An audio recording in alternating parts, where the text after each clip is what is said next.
Gandhi did a lot of good for the world. He used nonviolence to free his people from British colonial rule. Gandhi was a good guy. Our problem with Mahatma Gandhi isn't the Gandhi part. That just means grosser. It's the Mahatma part that bothers us. Mahatma means sage or saint, which is how people think of him nowadays. We're fine with sage. He was a very wise man, and sage is terrific, rubbed on turkey. But saint?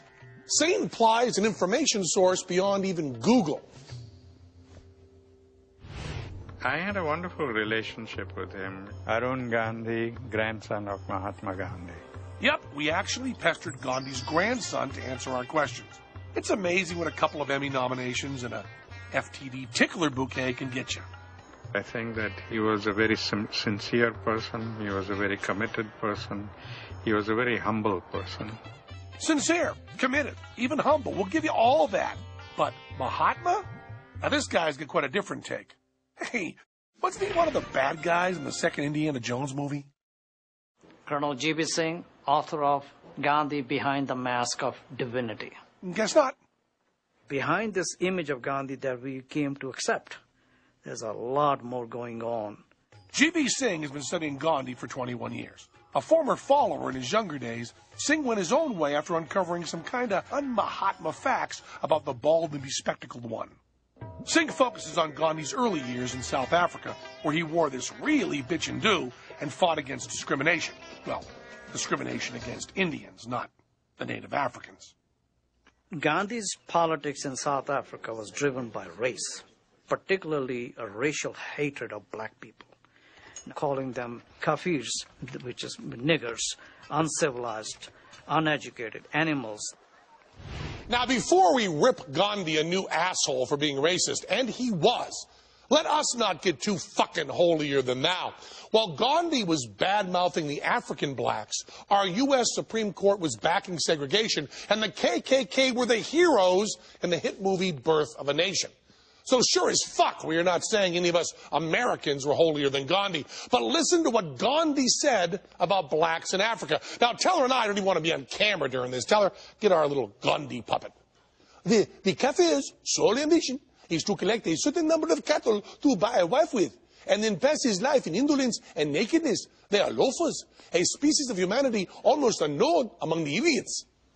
Okay, so my bullshit Indian accent is pretty fucking racist, but did you hear those words? He's telling everyone, no, do not mistake the Indians for the niggers. He did not want to be with them. He did not like their food. He did not like their behaviors. He just had nothing to do with them.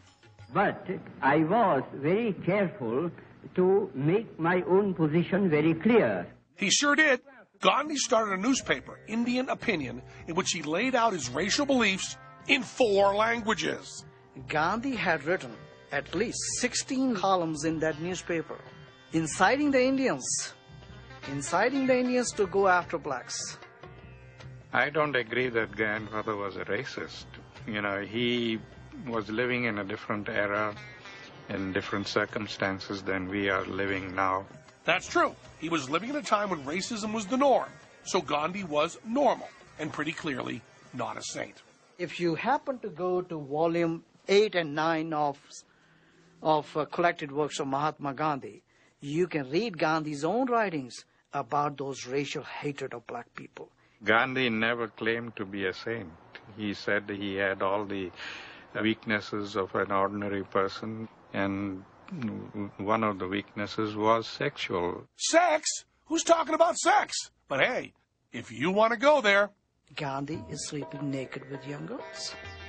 Wait a minute. He's sleeping naked with the girls, and the girls are naked too? He's sleeping naked with the girls, and the girls are naked too. Cool. Grandfather did indulge in this experiment to find out whether he had been able to conquer his sexual, weaknesses. What he's doing is preserving his semen. And according to the yoga doctrine, that gives him a spiritual power. Sure, in one nasty-ass case of blue balls. But hold on. There's more shit on Gandhi. Literally. Sources say Gandhi was concerned about internal cleanliness and routinely received enemas and also performed enemas on young girls. No, that's wrong. He never performed young enemas on young girls. Well, at least it wasn't standard operating procedure. Giving enemas became a standard operating procedure for him. Oh. The Holy Father will ask them, the sisters, did you have a good bowel movement? And of course, if sisters didn't have the good bowel movement, the Holy Father would be ready there to put it in the back and let them have the enema.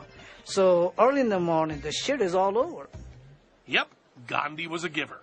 I believe in constructive criticism, but raking up this kind of negativity there, it doesn't really make much sense to me. Man, we're lucky he's into that nonviolence thing.